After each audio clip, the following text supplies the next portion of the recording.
Another long-term resident in desperate need of training is 2-year-old mixed breed Georgia. She's been at the shelter for 4 months. Hey, Georgia. So hey, why is she sort of kept separate like this? Well, as you can see, she's very friendly with people. She doesn't quite feel the same way about other dogs. So Victoria has a staff member bring a dog by so she can see Georgia's reaction.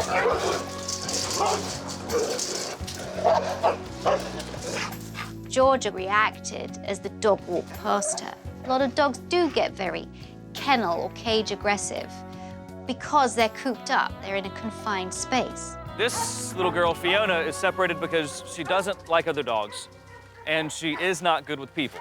She's not... So you have a sign here, no fingers in the cage. It's a very intimidating sign, eh? How many people has she bitten? She has bitten 4 people, 2 volunteers and 2 staff members. So why is she up for adoption then if she's bitten 4 people? That could be a problem with our intake. Oh, with the intake? Possibly. So you're saying that you're not bringing in the right kind of dogs? Possibly she wasn't screened well enough when she came in. Because if she came in biting from fear or aggression or didn't like children, that's a problem. And if we took that dog in knowing that or didn't determine that from the get-go, that's our problem and it's our fault. But we can't do that in the future, and that's affecting our growth. Okay, and how long has Fiona been here for? Fiona has been here for just over a year. She's been here for just over a year. And she didn't deteriorate when she got here. She kind of came in this way. She did? Yeah. There are dogs that have come here that are unadoptable or hard to adopt. So they stay in this environment for months. And if they're not careful, they are going to get a reputation for warehousing dogs. And if a kennel gets a reputation for warehousing dogs, donors aren't going to donate. If donors don't donate, there's no shelter. This is Philip. Hey, Hi. nice to Hello, meet you. Nice to meet you. Philip is the shelter manager. Yes, I am the shelter manager here. How many volunteers do you have here? We have about 3,200 in our database, but we've only... 3,200? 3,200, but when you say 3,200, you think, well, God, you got enough help. You should be able to, you know, make this place excellent all the time. But with me not being able to dedicate my life to the volunteers right now, I can't convey to them exactly what we need. Okay. Volunteers are vital to the successful running of a shelter. Why are those volunteers not being utilized? All right, I'm getting a better picture. Thank you. Thank you. Okay. And how many people would you say normally comes in on an average day? Average day, maybe 30, 40. And then a stream of phone calls. So then if you're full, you can't take, because you have cats as well as dogs. We do, yes. yes. So if you're full and you can't take them, where do they take them? That's what's even worse about it is that, you know, when we tell them we don't have room to take in their animal, we'll be happy to give them some food, help them out on vaccines, but we can't take the animal into our shelter. That's the first question they ask is where do I go? And there aren't really that many good options out there. There aren't many no-kill shelters in Georgia. Animal control is sometimes turning away over surrenders. There are no good options out there because shelters are just overwhelmed and we can only take care of so many at a time. And there is a website called petfinder.com where you can actually list them up for adoption and actually screen applicants.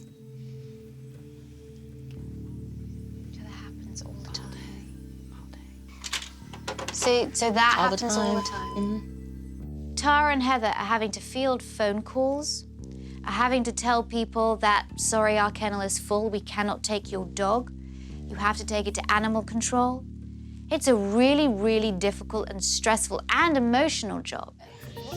Just like all animal shelters, resources at PAWS are tight. So Victoria has identified a key group of people to assist volunteers. Okay, everybody, this is Tara, JD, and Philip.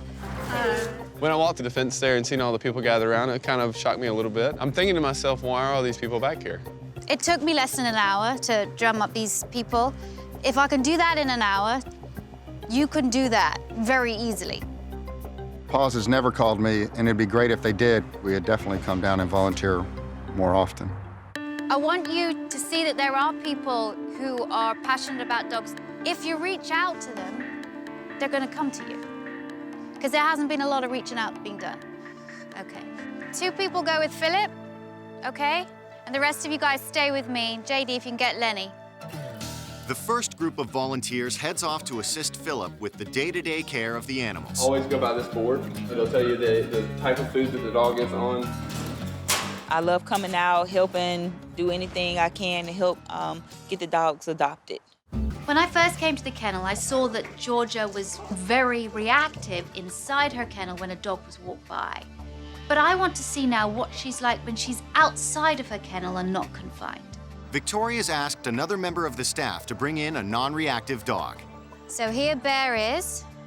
A big dog, so that's quite threatening. Good girl. She looks, I treat. Good. Nice. I want her to be able to see the other dog. Good girl. Every time Georgia looked at Bear and didn't react, that positive behavior was recognized and she was treated. Then Victoria raises the stakes, having Bear walk by as JD takes over. Good girl. Yes, good girl, Georgia. Good job. The fact that she has the ability to be close to another dog and not react is immediately going to make her more adoptable. I wanted Georgia to have the opportunity to greet Bear, but greeting from behind, which is much less confrontational, and only for a little bit, so she didn't have any time to react. Now let us sniff. Okay, now take her off in the other direction. Good girl, good. Good job. Nice. It's really important to follow the non-bitey end to begin with. Much less threatening for your dog. I think it went really well. Georgia was pretty non-reactive to Bear. That just gives me hope and makes me think, you know, just getting the dogs a little bit of work here will make them much more adoptable. And when someone expresses interest in Georgia, JD is there to guide her through the process. She is quite reactive around other dogs. Okay. But we've been working with her and getting her used to being around dogs, so she's been a little bit less reactive. Okay. So you want to take Georgia I would out love for a to. walk? I'd love to. There is somebody interested in Georgia, seriously interested in Georgia. And JD has gone through all of Georgia's difficulties. It's gone through the kind of training that Georgia is having, and it's looking very, very good, so fingers crossed. Meanwhile, a decision looms over Georgia's future. So what do you think about Georgia? I love her. I think she's definitely the dog for me. Oh, She's such a sweetheart. What a good girl. Georgia, did you hear that? What a good girl. Did you hear that? Georgia, for me, was the best adoption of the day. You know, she's been here way too long, and, you know, she's such a sweet dog. I won't have to worry about her, you know, spending another night in the kennel. I've witnessed a number of adoptions already. I mean, it's just so good. And I see everybody smiling. The joy on the faces of people who are adopting these animals just speaks for itself. Since I've left, the staff at PAWS have continued to build upon their strong foundation. This is going to give you a free Get Established visit with your veterinarian within 7 days. In the past few weeks, they've nearly doubled their volunteer participation. Any other questions? Go see our trail. Donations are up 12%, and most important, adoptions have increased by a third. Victoria really helped PAWS Atlanta become one of those animal shelters that can save more dogs.